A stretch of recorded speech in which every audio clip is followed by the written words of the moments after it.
What do we have here? If you guys have been watching my video, you know I've been waiting on a package to come in to finish my Christmas order.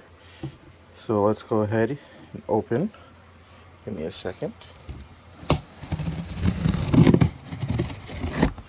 Alright, let's see what we got.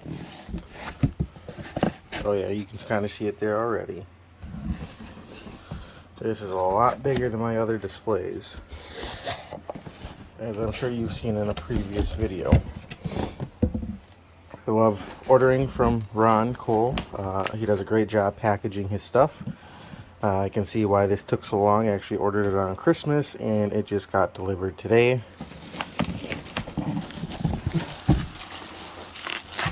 Very well packaged. Alright, give me just a second.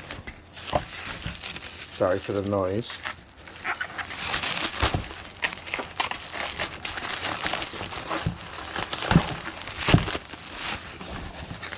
Alright. Here we go. Oh yeah.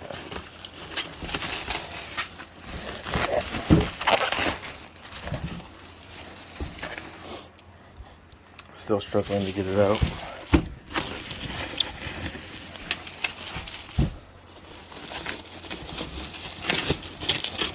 I gotta undo it 2 more times. There we go. There it is. So what we have here is a A6M2 Mod 21, or better known as Japanese Zero. This aircraft was built under Nakajima in April of 1943 and immediately assigned to the famous 201st, not even sure how to pronounce that, Naval Air Group, Imperial Japanese Navy, based at Rabaul, New Britain, Papua New Guinea, in the South Pacific. The aircraft serial number was 7830 on its tail, and its tail code was WI-129. This piece of the original cockpit aluminum is from that airplane, and it was cut from the inside of the aircraft firewall. It's still got some of the gray paint that was specific to the Zero. As you can see, it's number 28 out of 50. A little background on the Zero. It was a long-range carrier-based fighter aircraft. It was operated by the Imperial Japanese Navy from 1940 to 1945. Obviously, this was the main fighter for the Japanese during World War II. They produced many of these from different manufacturing places. There's Mitsubishi, Nakajima, and I think 1 or 2 others. And towards the end of the war, these got outdated. They never updated them too much, and that's why they ended up being used as the kamikaze planes. So very cool to have this. I've been wanting a Japanese one for a very long time, just never managed to get them while they were still in stock, or they're a little bit out of the budget that I have set for items. So I'll wait till I see a sale or something like that, or when I have the extra money, such as Christmas money, I'll go ahead and pick one up.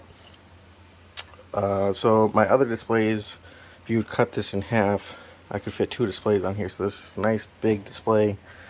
Like I said, you can still see the green coloring. Not sure exactly, where this would have been cut out from, but it's from the cockpit area.